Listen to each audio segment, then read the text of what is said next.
students, hope you all are doing good. Today we are doing a chapter named Weather and Climate. Weather and Climate के बारे में हम पढ़ने वाले हैं इस चैप्टर में. Like the earth is surrounded by a layer of air called atmosphere. Weather is defined as the condition of air temperature, air pressure, wind, humidity and rainfall in the atmosphere at a given place and time. Okay. अर्थ जो है वो एक layer of air से surrounded है जिसको क्या नाम दिया गया है, एटमॉस्फेयर. फाइन. और वेदर क्या है, वेदर एक एयर की कंडीशन होती है कि उस टाइम पर उस जगह पर एयर का टेम्परेचर कितना है, एयर पर कितना प्रेशर एग्जर्ट कर रही है, विंड कैसी है वहाँ, ह्यूमिडिटी कैसी है, रेनफॉल कैसी होती है, उसको टोटल इंक्लूड करके आपका क्या बनता है, वेदर बनता है. ओके. आपने देखा होगा जब सुबह आप उठते हो तो मौसम कुछ अलग होता है, वेदर कुछ अलग होता है, दोपहर में कुछ अलग होता है और रात के टाइम कुछ अलग हो जाता है. तो जो वेदर की जो कंडीशन है वो डे बाय डे क्या होती रहती है, चेंज होती रहती है. एंड जो वेदर की कंडीशन है वो सीजन टू सीजन भी चेंज होती रहती है. इंडिया में 4 मेन सीजन हैं. ठीक है, आपको सबको पता है, जो गर्मियाँ, सर्दियाँ, ऑटम आती है, रेनफॉल, मॉनसून सीजन आता है. अब हम बात कर रहे हैं क्लाइमेट क्या होता है. The climate is the average weather conditions of a place over a long period of time. The climate of a place remains more or less the same year after year. बहुत सारे time तक, बहुत लंबे time तक, सालों साल का जो टोटल वेदर का एवरेज निकलता है बच्चे, उसको क्या कहते हैं, क्लाइमेट. उस एरिया का क्लाइमेट की जो वेदर की कंडीशन है कितने सालों साल सेम चलता रहता है, कौन सी कंट्री में कौन से सीजन बार बार आते रहते हैं, हर साल वही वेदर चलता रहता है. तो टोटल उसका sum total of the weather condition of a given place is called climate. Fine. Now different parts of the world have different type of climate. Some regions experience a hot and wet climate. कहीं पर cold climate होता है, कहीं पर hot and dry climate होता है, कहीं पर monsoon climate होता है. तो हर जगह का climate अलग अलग होता है. If the climatic conditions is the guiding criterion, then we can divide the world into 7 major climatic region. अगर हम climatic condition के according इंडिया को divide करें तो इंडिया को 7 climatic conditions, 7 climatic regions में divide किया गया है. And factors determine climate. Factors determine climate. Climate को कौन कौन से फैक्टर अफेक्ट करते हैं. क्लाइमेट जो है जगह जगह का, अर्थ पर हर जगह का क्लाइमेट अलग अलग होता है. और क्या क्या चीज़ें अफेक्ट करती है, moisture in the air. Moisture कितना है एयर में, अगर मॉइस्चर कम होगा तो वो ड्राई एंड हॉट क्लाइमेट होगा, मॉइस्चर ज़्यादा होगा तो वहाँ ह्यूमिडिटी ज़्यादा होगी. तो इस अकॉर्डिंग जो क्लाइमेट है वहाँ का वो चेंज हो जाएगा. उसके बाद है height above the mean sea level, that is MSL. Sea से उसकी जो हाइट है, सी लेवल से हाइट कितनी है, उससे वहाँ का क्लाइमेट अफेक्ट होता है. डिस्टेंस फ्रॉम द सी, सी से, समुंदर से वो कंट्री, वो जगह कितनी दूर है, उससे वहाँ का क्लाइमेट अफेक्ट होता है. Distance from the equator, equator से कितना दूर है, पोल से कितना दूर है, उससे जो क्लाइमेट है वहाँ का अफेक्ट होता है. प्रिवेलिंग विंड्स, किस टाइप के वहाँ विंड चलती हैं, अगर मॉनसून विंड्स हैं तो मॉनसून क्लाइमेट होगा वहाँ का, किस टाइप के वहाँ पर विंड है, उससे क्या होता है, क्लाइमेट वहाँ का चेंज होता है. Okay. Now what is equator. Equator is an imaginary line that divides the earth into 2 equal parts, that is northern hemisphere and southern hemisphere. और जो टॉप पोल है इसको हमने नॉर्थ पोल का नाम दिया है और डाउन पोल को साउथ पोल का नाम दिया है. तो आप डायग्राम में देखोगे जो सन की रेज हैं वो डायरेक्टली कहाँ, इक्वेटर पर डायरेक्टली सन रेज फॉल होती हैं और पोल्स पर स्लैंटिंग रेज है. ओके. तो पोल्स पर सनलाइट कम जाती है, इसीलिए वहाँ पर बहुत ज़्यादा कोल्ड क्लाइमेट होता है. और यहाँ पर जब इक्वेटर पर डायरेक्ट रेज आती हैं तो यहाँ पर हॉट एंड ह्यूमिड क्लाइमेट होता है. And as we move away from the equator, the sun rays are scattered over a large area, so the rest of the world is not as hot as the equatorial region. As the distance from the equator increases, the temperature decreases. This makes the climate cooler. और सबसे ज़्यादा equator पर जो है वो क्या होगा, equatorial region, equator के जो पास का रीजन है वो इक्वेटोरियल रीजन होगा. और जैसे जैसे हम इक्वेटर से दूर जाएंगे पोल्स की तरफ जाएंगे वैसे वैसे टेम्परेचर क्या होता जाएगा, कम होता जाएगा इस, और जो क्लाइमेट है वहाँ का वो कूल होता जाएगा। Okay, now come to the next, height above the sea level. Hill stations are cool even in the peak summer season. Very high mountains experience snowfall. Most of the peaks in the Himalaya mountains are covered with snow and ice even during summers. This shows that at higher altitude, the temperature is lower than in the plains for the same latitude. Actually, the temperature decreases as the height of the land increases. जैसे कि आपने देखा होगा जो hill stations हैं जहां हम गर्मियों में घूमने जाते हैं वहां का टेम्परेचर कैसा होता है, कूल होता है। क्यों होता है? क्योंकि इससे हम नोट करते हैं वो हाइट बहुत ज़्यादा होती है। तो जिस प्लेस की अगर सेम लैटिट्यूड पर वो लाई करता है लेकिन ऑल्टीट्यूड ज़्यादा है, हाइट ज़्यादा है, तो वहाँ का टेम्परेचर क्या होगा, कम होगा, और क्लाइमेट कैसा होगा, कूल होगा। Okay, next is distance from the सी।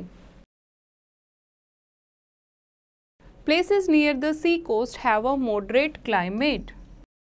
जो सी कोस्ट के पास जो प्लेसेस होती हैं वहाँ पर कैसा क्लाइमेट होता है, मॉडरेट, यानी कि ना ज़्यादा गर्मी होती है ना ज़्यादा ठंड होती है। क्यों होता है ऐसा? ऐसा होता है कूल ब्रीजेस के कारण। जो सी से, समुंदर से ठंडी हवाएं चलती हैं उसको कूल ब्रीज कहते हैं। तो जो वहाँ का जो एटमॉस्फेयर है, टेम्परेचर है, वो उसको कूल कर देती हैं। ओके, और so they are hot in summer and cold in winter. This is cold extreme climate. जो प्लेसेस सी से दूर होती हैं वहाँ पर सी ब्रीज नहीं आती, समुद्र की हवाएं नहीं चलती हैं, इसीलिए गर्मियों में, समर्स में वहाँ हॉट क्लाइमेट होता है और विंटर्स में कैसा होता है, ठंडा, कोल्ड क्लाइमेट होता है। Okay, now let us compare the climatic condition in Delhi and Mumbai during the summer season.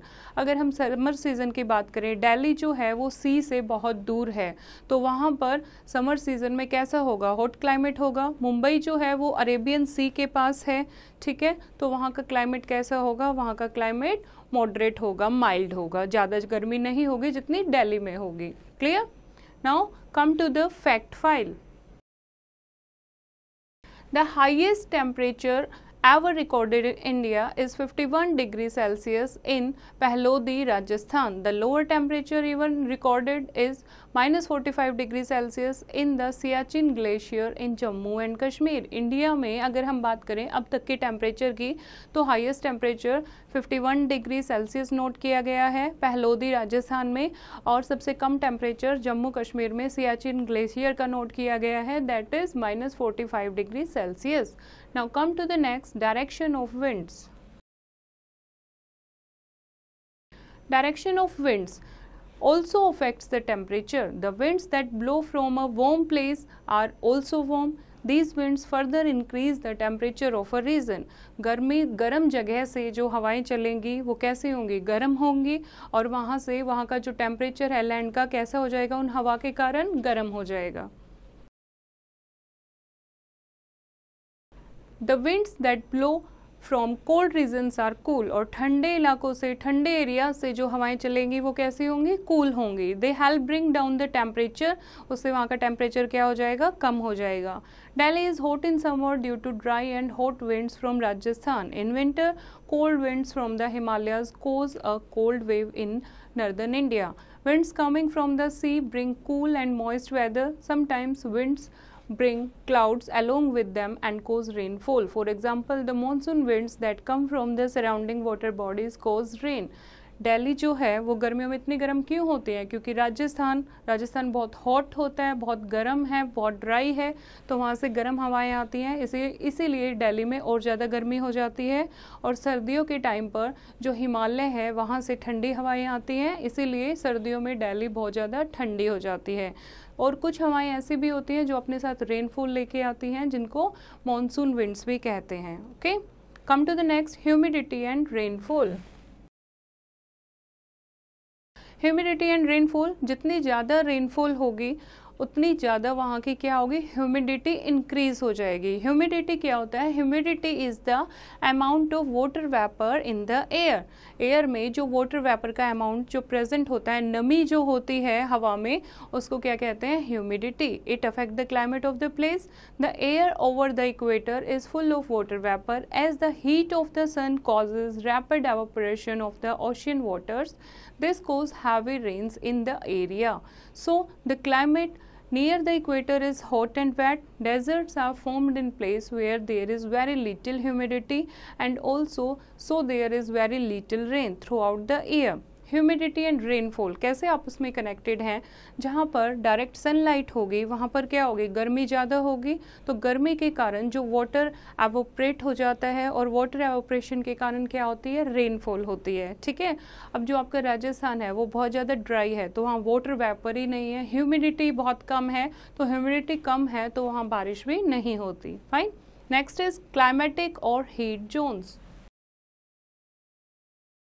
Climatic and heat zones, the rainfall and the climate of a place decide the climate of that place. Depending upon the amount of heat received from the sun, the earth has been divided into 3 climatic or heat zones. These are tropical, temperate and polar zone. जो अर्थ है हमारी उसको 3 part में, 3 zone में divide किया है, tropical, temperate and polar zone. Okay, now come to the fact file. Scientists who study and predict the weather are called meteorologists. जो scientist weather की स्टडी करते हैं, वेदर के बारे में बताते हैं, फोरकास्ट करते हैं, उनको क्या कहते हैं, meteorologist. They often use satellite pictures of the earth to predict the weather. You may have been such satellite pictures on weather bulletins on television. और ये कहाँ से ये काउंट करते हैं, कहाँ से स्टडी करते हैं, वेदर फोरकास्ट कैसे करते हैं, with the help of satellite. Okay, now come to the heat zones. First zone is tropical zone. Tropical zone जो है इक्वेटर के आसपास का, दिस इज इक्वेटर, इक्वेटर के आसपास का जो एरिया है ये आपका क्या है, टॉरिड जोन है। और torrid zone that is tropical zone, ये बहुत ज़्यादा गर्म होता है। एंड कहाँ से कहाँ तक है ये, ट्रॉपिक ऑफ कैंसर से ट्रॉपिक ऑफ कैप्रिकॉर्न तक, ये जो एरिया है ये आपका क्या है, टॉरिड जोन और ट्रॉपिकल जोन, क्योंकि ये ट्रॉपिक्स के बीच में आता है और इक्वेटर के पास है, इसीलिए यहाँ पर बहुत ज़्यादा हीट होती है, बहुत ज़्यादा ह्यूमिडिटी होती है। Fine. Next is temperate zone. Temperate zone आपका कौन सा एरिया है, ये जो एरिया है this is not temperate zone, ये जो एरिया है this is south temperate zone. यानी ट्रॉपिक ऑफ कैंसर से आर्कटिक सर्कल के बीच में आपका नॉर्थ टेम्परेट जोन है, और ट्रॉपिक ऑफ कैप्रिकॉर्न से अंटार्कटिक सर्कल तक आपका क्या है, साउथ टेम्परेट जोन। अब ये इक्वेटर से थोड़ा सा दूर है, तो यहाँ का टेम्परेचर कैसा होगा, ना ही ज़्यादा गर्म होगा ना ही ज़्यादा ठंडा होगा। Fine. Next is polar zone. Polar zone जो पोल्स के पास का एरिया है उसको क्या कहेंगे हम, पोलर जोन कहेंगे, या फिर फ्रीजिड जोन। फ्रीजिड जोन क्यों कहते हैं, क्योंकि यहाँ पर बर्फ़ जो है वो जमी रहती है हमेशा, इसीलिए फ्रीजिड जोन के नाम से भी जाना जाता है। It also lies in the both hemisphere, north pole के पास नॉर्थ फ्रीजिड जोन और साउथ पोल के पास southern frigid zone. Fine. and it is very far away from the equator. The sun rays are most slanted here, और sun rays जो है वो सबसे ज़्यादा slanted कहाँ पर होती हैं, पोल्स के पास होती हैं। So the frigid zones are cold almost all throughout the year. These are the coldest places on the earth. Sometimes we cannot see the sun at all during winter months. पूरी सर्दियों में कई बार वहाँ पर सन आपको देखने को ही नहीं मिलेगा। The polar regions are covered with snow and ice almost throughout the year. पूरे सारों साल यहाँ पर क्या रहता है, बर्फ से कवर्ड रहता है। Okay, now come to the latest revise. Air temperature, pressure, humidity, rainfall and wind influence weather of a place. एक जगह का जो वेदर है उनको वहाँ का air temperature, pressure, humidity, rainfall and wind influence करता है, प्रभावित करता है। Weather can change from day to day and even from hour to hour. जो वेदर है, मौसम है, वो दिन हर एक दिन से दिन और घंटे में घंटे तक चेंज होता रहता है। Climate is the average weather condition of a place over a long period of time. Climate क्या होता है? क्लाइमेट एक जगह की total sum of weather condition for a long period of time, अगर हम उसको काउंट करें तो क्या बन जाता है? Climate. Climate depends upon many factors, that is distance from the equator, height above the sea level, distance from the sea, direction from which the wind blows, humidity and rainfall. As we move away from the equator towards the poles, temperatures of the regions decreases. जैसे जैसे हम equator से poles की तरफ जाते हैं तो temperature क्या होता जाता है? कम होता जाता है. The place which are near the sea coast have a moderate climate. Places away from the coast have an extreme climate. जो प्लेसेस सी के पास होते हैं वहाँ पर मॉडरेट क्लाइमेट होता है, और जो प्लेसेस सी से दूर होती हैं वहाँ का एक्सट्रीम क्लाइमेट होता है. मतलब गर्मियों में एक्सट्रीम गर्मी पड़ती है और सर्दियों में बहुत ज़्यादा सर्दी पड़ती है. Wind brings the weather conditions of the place they come from. जहाँ से विंड आती हैं, हवाएं चलती हैं, वो अपने साथ वेदर कंडीशन भी उस एरिया की चेंज कर देती हैं. The earth has been divided into 3 climatic or heat zone, that is tropical zone, temperate zone, that is moderate climate and polar zone. Okay, I hope बच्चों आपको ये चैप्टर समझ आया होगा. फिर से इसको रीड करेंगे और एक्सरसाइज की प्रैक्टिस खुद करेंगे.